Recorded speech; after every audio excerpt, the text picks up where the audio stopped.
ശബരിമല വ്രതത്തിന്റെ ഭാഗമായി കറുപ്പുടുത്തു വന്ന വിദ്യാർത്ഥിക്ക് സ്കൂളിൽ പ്രവേശനം നിഷേധിച്ചതിൽ പ്രതിഷേധം. തൃശൂർ എളവള്ളിയിൽ ബ്രഹ്മകുളം ഗോകുലം പബ്ലിക് സ്കൂളിനെതിരെയാണ് ഹിന്ദു ഐക്യവേദി പ്രതിഷേധിച്ചത്. എളവള്ളി സ്വദേശിയായ വിദ്യാർത്ഥിയോട് യൂണിഫോം ധരിച്ചെത്തണമെന്ന് സ്കൂൾ അധികൃതർ ആവശ്യപ്പെട്ടതിനെ തുടർന്നാണ് പ്രതിഷേധമുണ്ടായത്.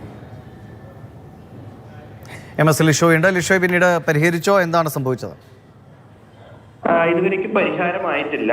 ഗുരുവായൂർ ബ്രഹ്മകുളം ഗോകുലം സ്കൂളിലാണ് കഴിഞ്ഞ 10 ദിവസമായി വിദ്യാർത്ഥിയെ പ്രവേശിപ്പിക്കാതിരുന്നത്. ഈ ശബരിമല വ്രതാനുഷ്ഠാനങ്ങളുടെ ഭാഗമായി വിദ്യാർത്ഥി കറുപ്പ് വസ്ത്രമണിഞ്ഞ് സ്കൂളിലേക്ക് എത്തിയിരുന്നു. എത്തിയ ദിവസം ഈ വിദ്യാർത്ഥിയെ രക്ഷിതാക്കളെ വിളിപ്പിക്കുകയും പിന്നീട് സ്കൂളിലേക്ക് വിടേണ്ടതില്ല എന്ന് ഈ സ്കൂൾ അധികൃതർ അറിയിക്കുകയുമായിരുന്നു. യൂണിഫോം ധരിക്കാതെ സ്കൂളിലേക്ക് പ്രവേശിക്കാൻ കഴിയില്ല എന്നുള്ളൊരു നിലപാട് ആയിരുന്നു സ്കൂൾ അധികൃതർ എടുത്തത്. എന്നാൽ ഇതിൽ പ്രതിഷേധിച്ചുകൊണ്ടായിരുന്നു ഇന്ന് ഹിന്ദു ഐക്യവേദി സ്കൂളിന് മുന്നിൽ നാമജപ പ്രതിഷേധം നടത്തിയത്. ഹിന്ദു ഐക്യവേദി സംസ്ഥാന സെക്രട്ടറി പ്രസാദ് കാക്കശ്ശേരിയാണ് ഈ സമരം ഉദ്ഘാടനം, ഈ നാമജപ പ്രതിഷേധം ഉദ്ഘാടനം ചെയ്തത്.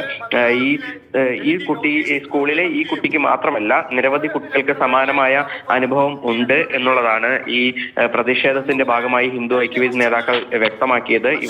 ഹിന്ദു ഐക്യവേദി നേതാക്കൾ തന്നെ സ്കൂൾ അധികൃതരോട് സംസാരിച്ചെങ്കിലും ഇത് സ്കൂളിന്റെ ഒരു നിയമവ്യവസ്ഥയുടെ ഭാഗമാണ്. ഇത് ചെയർമാന്റെ ഭാഗത്തു നിന്നും ഉണ്ടായിരിക്കുന്ന ഒരു സർക്കുലറിന്റെ ഭാഗമായാണ് ഇത്തരത്തിലൊരു നടപടി എടുത്തത് എന്നുള്ളതാണ് പ്രിൻസിപ്പൽ ഈ പ്രതിഷേധക്കാരോട് പറഞ്ഞത്. എന്തായാലും വിവരങ്ങൾ നൽകിയത്.